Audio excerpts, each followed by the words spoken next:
मरियम नवाज साहिबा, आपसे मेरा एक सवाल है। मुझे प्लीज इस सवाल का जवाब भिजवा दीजिएगा किसी तरह से। आप अपनी किसी वो कनीज को कहिएगा, नौकरानी को, वो आके दे देगी, या फिर डीजीपीआर दे देगा, वो भी मुलाजिम ही है, वरना सेक्रेटरी इंफॉर्मेशन वगैरह कोई भी इनमें से दे सकता है। आपको पता ही है कि वो राब्ता कर लेंगे।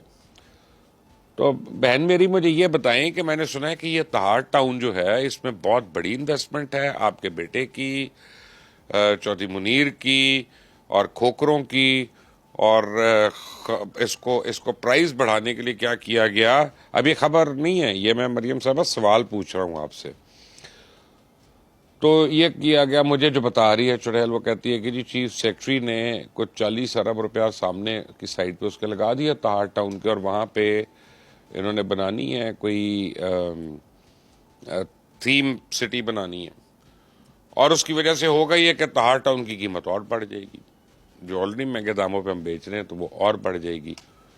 तो अगर तो ये सही है तो मैंने सिर्फ एक राय देनी है आपको, क्योंकि मैं उम्र में आपसे बड़ा हूं, तो फिर अब मैं आपको एडवाइस भी कर सकता हूं ऑब्वियसली उस रिश्ते से। वो ये कि ये याद रखना, कफन की जेबें नहीं होती हैं। कमा लें, जितना मर्जी कमाना है कमा लें, जितना मर्जी बचाना है बचा लें, लेकिन कफन की जेबें जुबे नहीं होती। पर मुझे कंफर्म कर देना कि खबर सही है कि गलत है, वरना फिर वेट ना करना कि जी कोई और आफत आएगी, कोई और 10-12 लोग मर जाए खुदा न खास्ता सैलाब में, तो खुद ही भूल जाएगा ये आदमी, और ये दूसरी खबरों के पीछे लग जाएगा जाकर।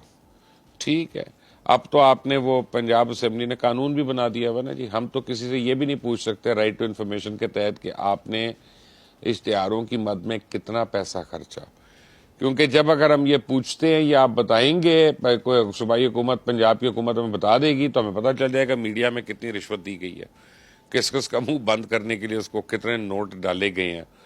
तो मीडिया वालों को भी पता चलना चाहिए कि कफन की जेबें नहीं होती हैं, ये याद रखना मेरी बात।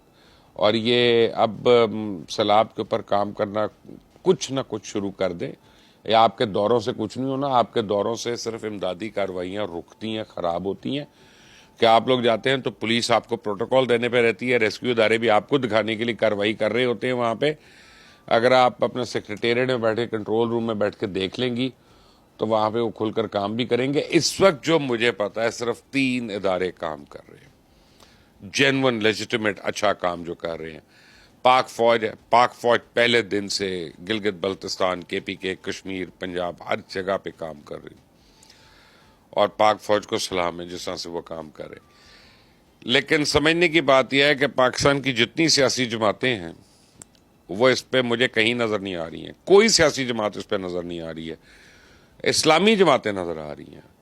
एक तो दावत इस्लामी है, और दावत इस्लामी जो है वो लगे हुए हैं, उनके कारकुनान, उनके मुजाहिदीन जो हैं, उनके रजाकार जो हैं, वो अपनी जान को खतरे में डाल के लोगों को इमदादी सामान पहुंचा रहे हैं और रेस्क्यू भी कर रहे हैं।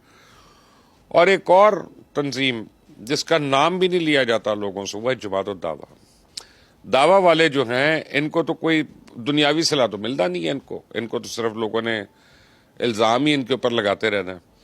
लेकिन दावा वाले जो हैं, इनको सलाम है कि जिस तरह से बेलॉस होके इनके कारकुनान जो हैं जाके पहले लोगों को रेस्क्यू भी कर रहे हैं, और अब उनको तमाम ज़रूरियात ज़िंदगी जो है वो भी पहुँचा रहे हैं। ये कम अज़ कम हमारी हुकूमतों से तो हमारी दीनी जमातें बेहतर हैं, और सियासी जमातों से हमारी पाक फौज ही बेहतर है।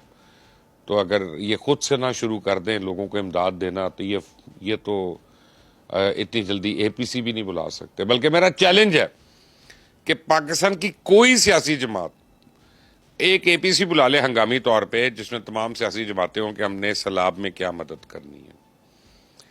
मैं भी मानूंगा, आप भी देखिएगा।